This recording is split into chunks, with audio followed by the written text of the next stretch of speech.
میں عدالت کو میں نے بتا بھی دیا کہ اگر آئندہ اس طرح یہ ڈاکوؤں کی، کیونکہ یہ جب آئے تھے تو سب نے ماسک پہنے ہوئے تھے، اپنے چہرے چھپاتے ہیں، مسلح لوگ ہوتے ہیں، بچوں کو ڈراتے ہیں، تو آئندہ ہم اگر بغیر کسی وارنٹ کے رات کو آئیں گے، یہ رات کو اس لیے آتے ہیں کہ یہ اغوا کرنا چاہتے ہیں، یہ کوئی کارروائی نہیں کرنا چاہتے ہیں، اور اگر یہ اس طرح کریں گے تو ہم حق خود حفاظتی ایکسرسائز کریں گے۔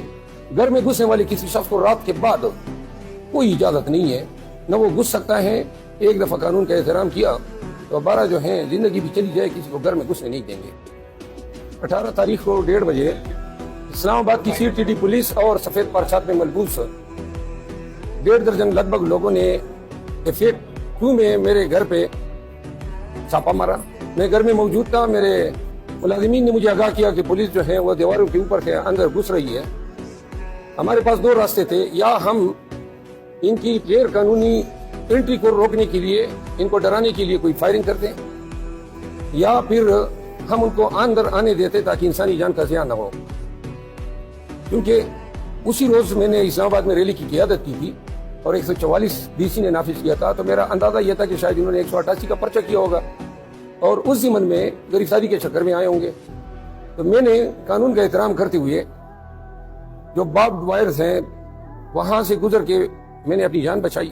میرے پیروں پہ، میرے چہرے پہ بھی خراشی آئی، اور وہ لوگ بعد میں پتہ چلا انہوں نے دروازے توڑے میرے گھر کے۔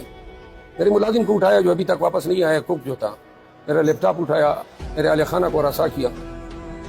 میں سپریم کورٹ آف پاکستان کا وکیل ہوں، اسلام آباد جیسے شہر میں رہتا ہوں اور پورٹ سیکٹر میں MNA الیکٹ ہوں، اور میرے ساتھ اس طرح کا رویہ، اگر یہ صورتحال ہیں عام شہریوں کی کیا داستانیں ہوں گی، اس ہوگی۔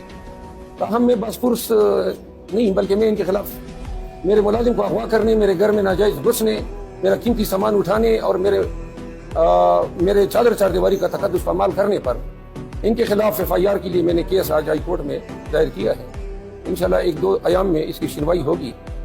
جب تک IG اسلام آباد اور SSP CTD کو ہتھکڑیاں لگا کے اڈیالہ جیل نہیں بھیجا جاتا، اسلام آباد میں یہ جرائم پیشہ کارروائیاں جو پولیس کر رہی ہے یہ رکنے والی نہیں ہے۔